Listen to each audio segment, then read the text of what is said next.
एक डाली जाए हवन में, एक से जल रही चिता है। डाली जाए हवन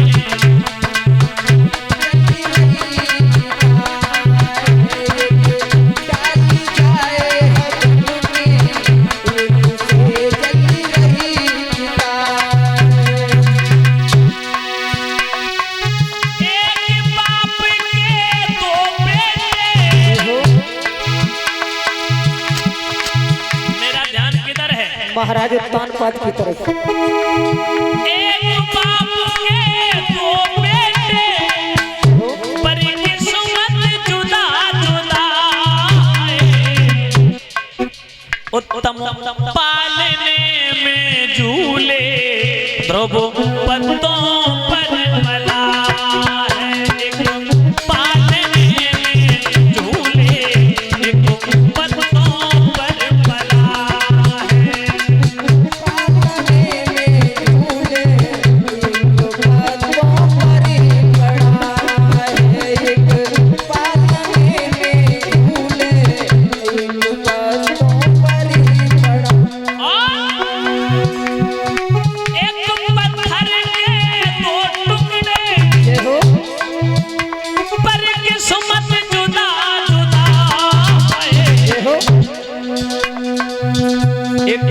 बन शंकर जी पूज रहा, एक सड़कों पर पड़ा है। बन शंकर जी पूज रहा, एक सड़कों पर पड़ा है।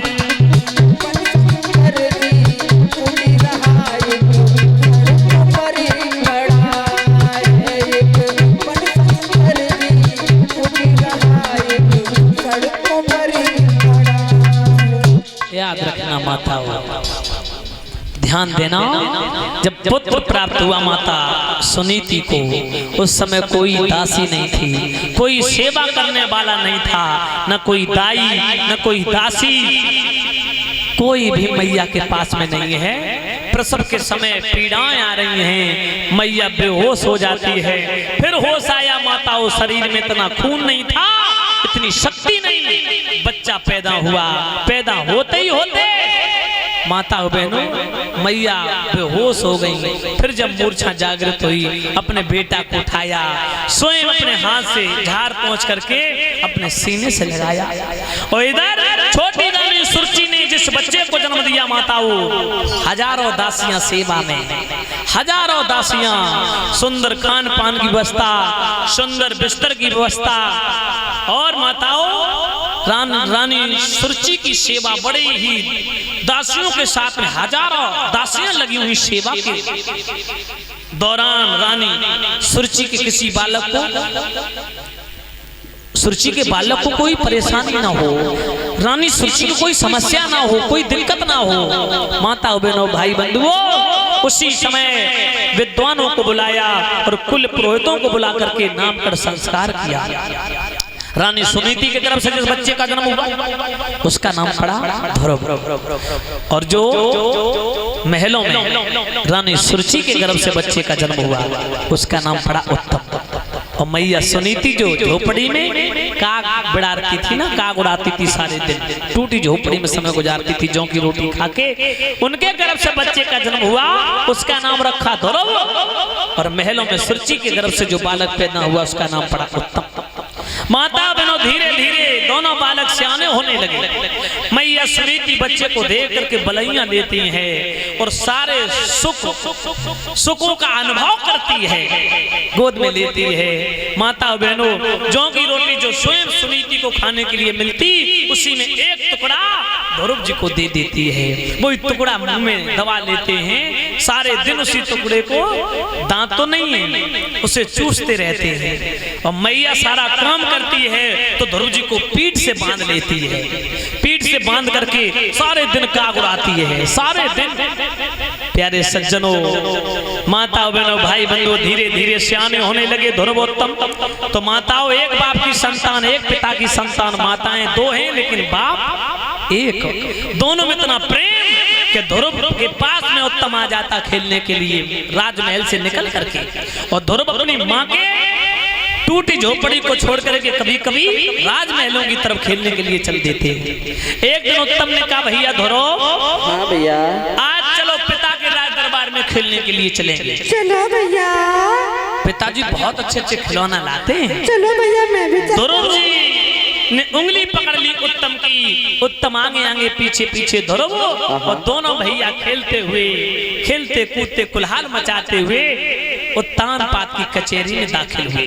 राजा उत्तानपाद ने जब देखा उत्तम के साथ में कोई सुंदर बच्चे को, जो पहली बार राजा ने देखा, मंत्री से प्रश्न किया, मंत्री बोलिए महाराज, आज मेरे बेटा उत्तम के साथ हाँ, किसी का बड़ा सुंदर बच्चा आया है, जिसके माथे का तेज ऐसे चमक रहा जैसे चंद्रमा दमकता हुआ।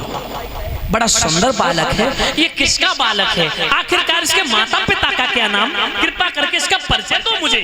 महाराज, बोल। परिचय करने की जरूरत नहीं महाराज, हमको मालूम है महाराज, ये आपका पुत्र है महाराज, आपका पुत्र। आप अपने पुत्र को बोलेंगे? अरे पगले, क्यों? मजाक होती है। मेरा बेटा उत्तम है, ये तो पहली बार आया मेरे राज दरबार में। अरे मैंने पहली बार देखा। महाराज, ये तो आपका पुत्र है महाराज, पर ये भी आपका पुत्र आज पहली बार आया है दरबार में। नहीं नहीं, मैं ऐसे नहीं। अरे छोटा वाला पुत्र है, पूछ लो। बेटा बेटा बोलिए पापा जी।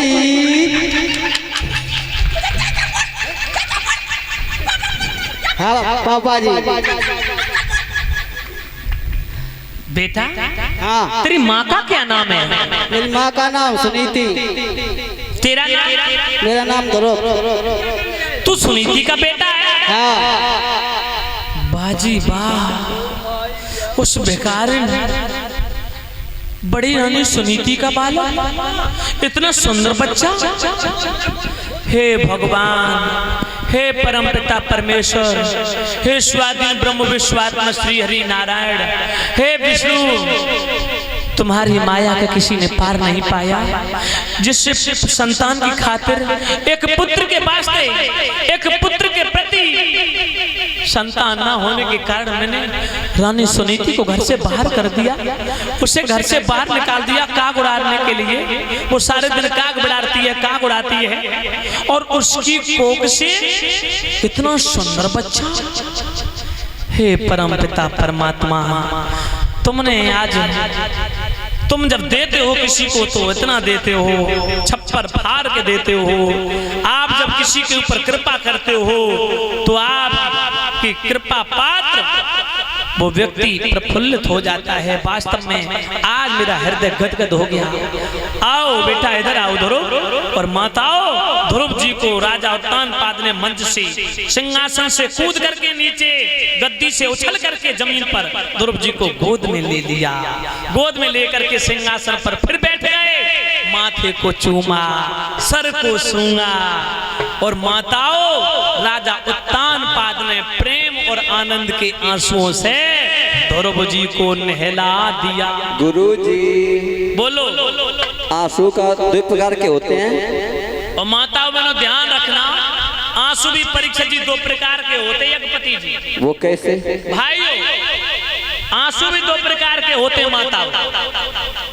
शोक और दुख के आंसू गर्म होते हैं, शोक और दुख के आंसू गर्म होते हैं, प्रेम और आनंद के आंसू शीतल अथवा ठंडे होते हैं। देखो, व्यक्ति दुख में तो रोता ही है, दुख में तो रोता है, आंसू आते हैं ना, लेकिन कभी कभी जब आत्मा से प्रफुल्लित होता है, आत्मा से प्रसन्न होता है, आत्मा से उमंग जागृत होती है, उत्साह जागृत होता है, विशेष खुशी प्राप्त होती है, तो कभी कभी खुशी में भी आंसू निकल जाते हैं।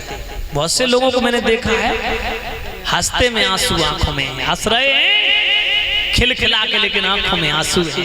लेकिन उन आंसुओं में फर्क इतना है कि प्रेम आनंद के आंसू शीतल अथवा ठंडे होते, शोक और दुख के आंसू गर्म होते।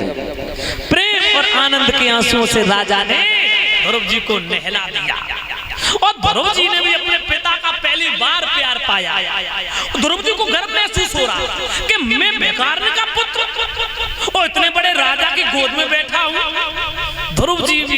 आनंद की अनुभूति प्राप्त कर रही हैं, सुख का अनुभव कर रहे हैं, खुशी का अनुभव कर रहे हैं। माता बहनों, उत्तम खड़े घुटने पर हाथ धर के अपने पिता के हाथ रख करके, लेकिन ध्रुव को गोदी में लेके राजा चूम रहे हैं। बोले उत्तम से तो मैं रोज प्यार करता हूँ, लेकिन इसको तो पहली बार मैंने देखा, मुझे जी भर के चूमने दो।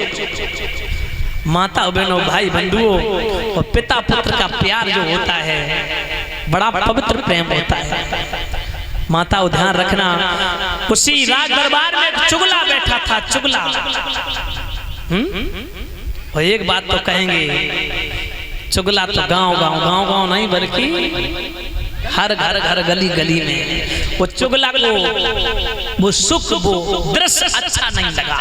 दौड़ करके रानी सुरती जो रसोई में भोजन की प्रक्रिया में लगी थी, दौड़ा कहने लगा महारानी साहिबा सुनो मेरी बात सुनो, इधर आओ निकल के। सुरती बोली कहो कहना क्या चाहते हो? बोले आज देखो चल के महलों में हो क्या रहा, तुम तो आनंद रसोई में आनंद प्राप्त कर रही, लेकिन दरबज्जे में राजा के राज दरबार में चल के देखो क्या हो रहा है। क्या हो रहा? बोले तुम्हारी सौत सुनीति का पुत्र ध्रुव आया है और राजा ने उसे गोद में बिठा लिया। वो बड़ा पुत्र है, राज का उत्तराधिकारी बनेगा एक दिन, ध्रुव बनेगा राजा, उसकी माता सुनीति बनेगी राजमाता, तुम्हारा बेटा उत्तम बनेगा ध्रुव का दास और तुम बनोगी ध्रुव की माँ की दासी। माता वो इतने शब्द कहाँ बर्दाश्त हुए। जैसे माता उन्होंने उतने शब्द सुने हैं, वो चीखती हुई चिल्लाती हुई आग बबूला हो गई।